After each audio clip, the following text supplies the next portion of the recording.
Good morning, guys. Welcome to your YouTube channel. Today we are going to discuss basics of time, speed, and distance. So, why we are studying time, speed, and distance? Because it's easy and it's a scoring topic. So, in this class, we are going to discuss only basics of time, speed, and distance. So, let's see what is time, speed, and distance means. So, first of all, put the heading time, speed, distance.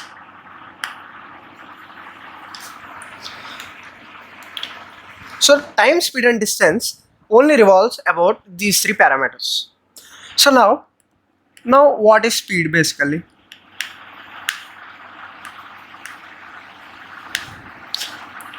Speed equal to distance by time.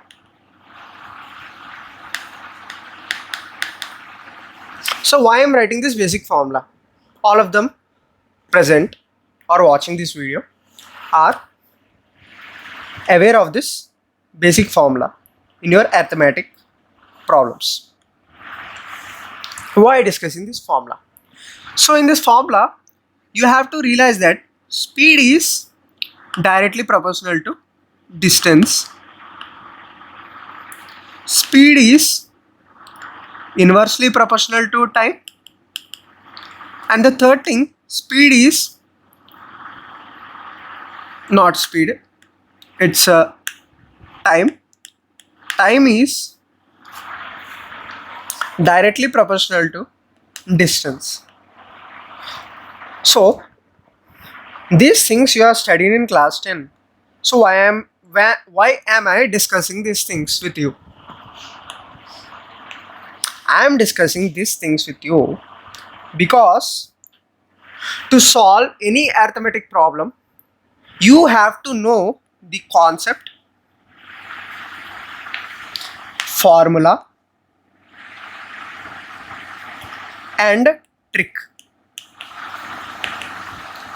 Many of them present no concept, many of them no formula, that is time equal to speed and distance, but most of them who are doing here present here do not know the trick and they don't know the calculation speed.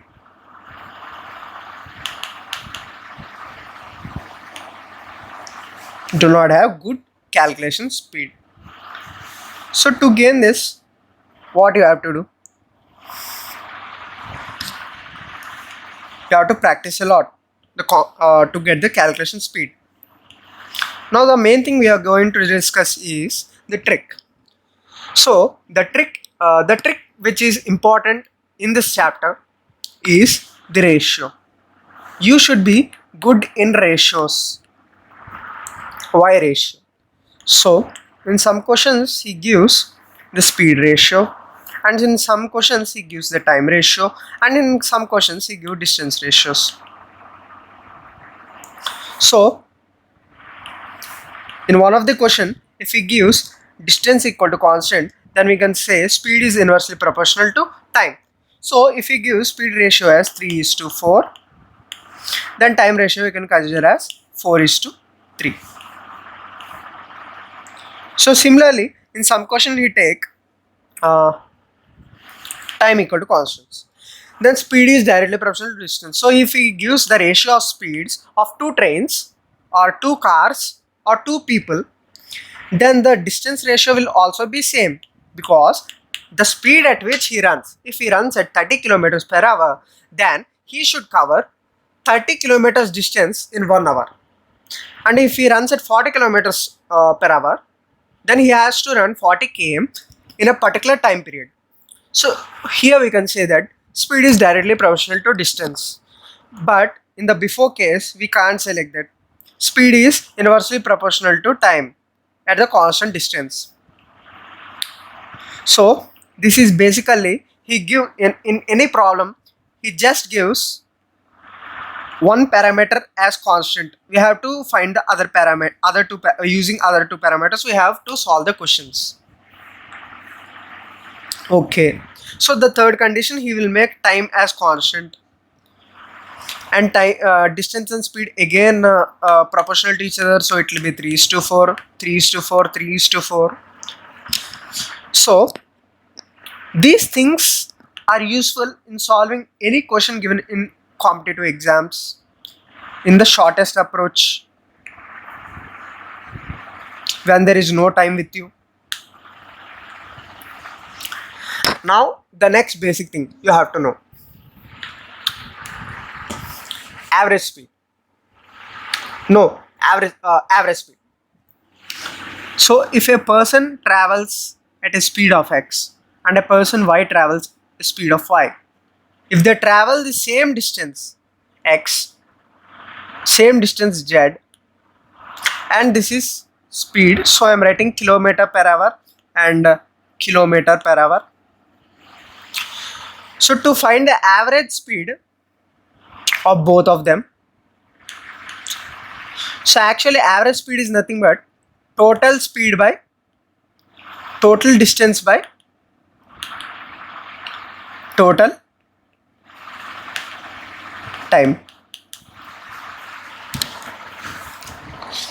But in exam you don't have the time to calculate total distance by total time.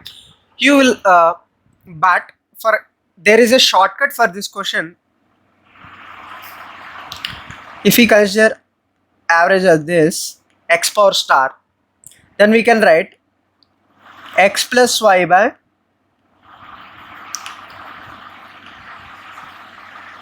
not x plus y,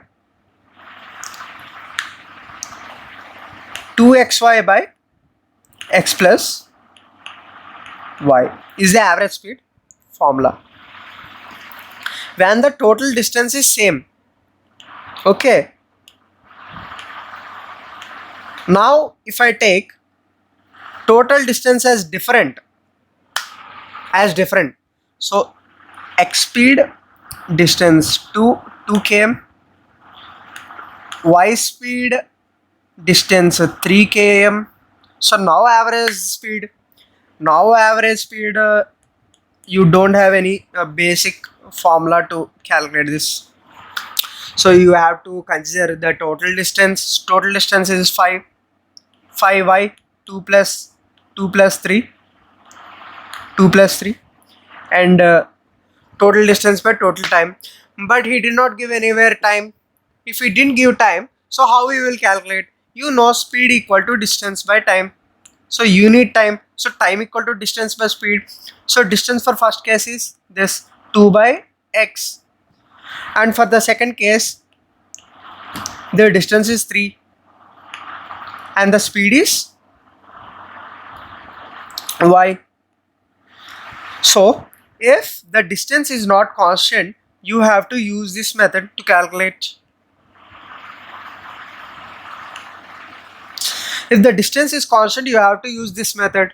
So this method saves time when distance is constant. When distance is not constant, you doesn't have any options to calculate this question, so you have to use this. Now we are going to see the third one. When 3 speeds are given, till now we have seen for 2 speeds. For 3 speeds, if we ask 3 cars, 3 trains, 3 people, how we'll solve for 3 peoples? For 3 peoples or 3 cars or 3 trains, we use a basic approach, the shortcut. First of all, we'll write the shortcut formulas. So if you know shortcuts, it's good. If distance is constant, we have to use shortcut. Till that time, no need to use shortcut.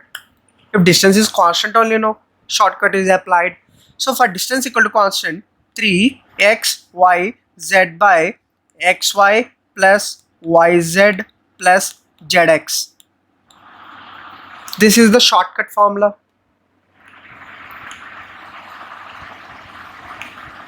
If distance is constant, this formula. Now we don't have any distance equal to constant. So in that case, so if x and 6 km, x and 6 km, y 10 km, Z 12 km. So in this case, how we will solve the question? It's simple. Again, average speed equal to, now you have to use formula. You can't use any shortcut or trick or basic formulas. So main thing you have to improve upon this class is that you have to improve your calculation speed. How you will improve the calculation speed? You have to remember squares up to 30, cubes up to 20, tables up to 15, and you have to solve daily 10 to 20 problems on arithmetic. Then your calculation speed will increase. So now average speed. Now let's discuss about the class. So average speed. Now average speed. So total distance. So total distance 6 plus 10 plus 6 plus 10 plus 12. This is the distance. You have got the distance. Now you have to use time, but time is not given. If time is not given, you have to bring the time to the formula, that is speed equal to distance by time. So distance, 6 by x plus 10 by y, 10 by y plus 12 by z. So this is the concept of average speed. Now we have completed the concept of average speed. Now the important concept, and most of the confused in this topic, the new topic. This is known as relative speed. This topic is known as relative speed. So relative speed is one of the important topic. Relative speed. So why many of them confusing this topic? Is the most confusing thing about this particular topic is the direction.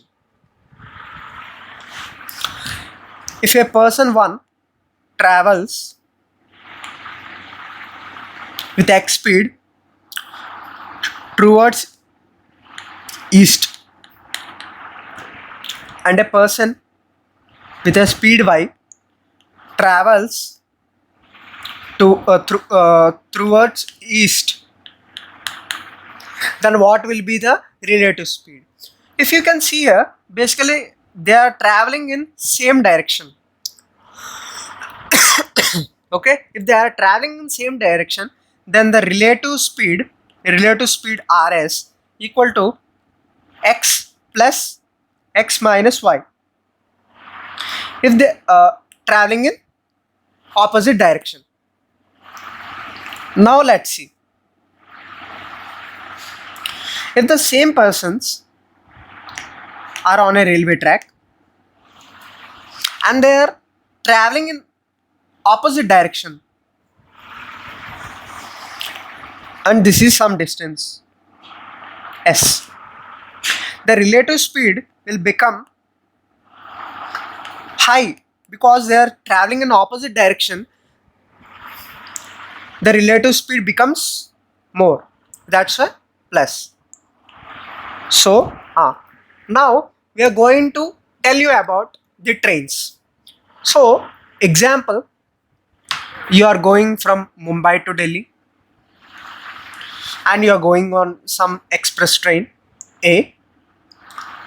Now, and the train which is traveling from Mumbai to Delhi, you are traveling from Delhi to Mumbai, and the other train is coming from Mumbai to Delhi. So you meet at some point, right? One train is coming from here and the other train is coming from here. You meet at one point, right? This point, the two trains meet. Train A, train B. Okay.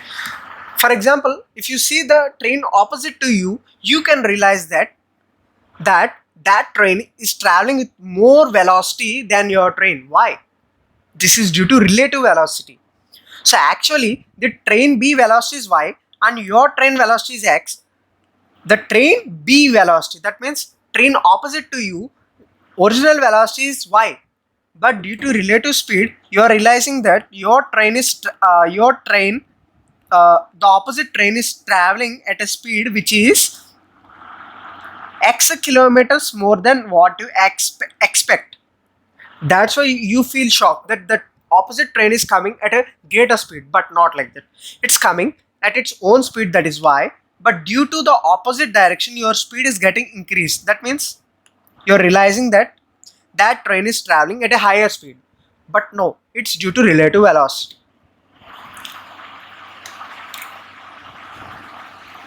Now, we'll see some questions,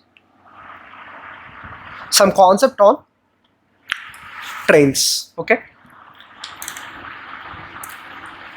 a train is coming,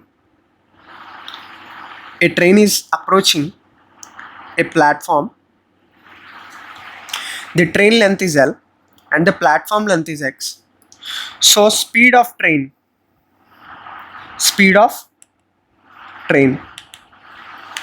is nothing but total distance L plus X by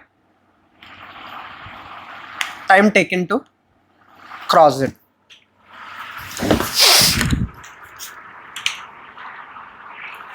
So if you see here, there is only one object which is moving. The other object is stationary. So from this you can say that the other object is not moving. So here speed, you can take the speed of train minus 0. 0 is nothing but relative velocity of this platform. Velocity of this platform is 0. So you are taking, in relative velocity, you are taking it as 0.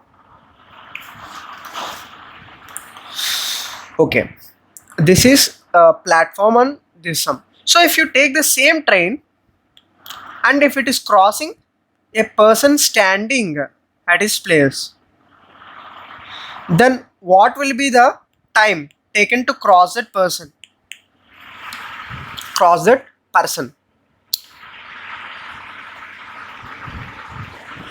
Distance. So the distance will be only L. As the length of the person standing is negligible, you have to consider only the length of the train, total distance L, and the time taken and the speed taken is nothing but speed of train.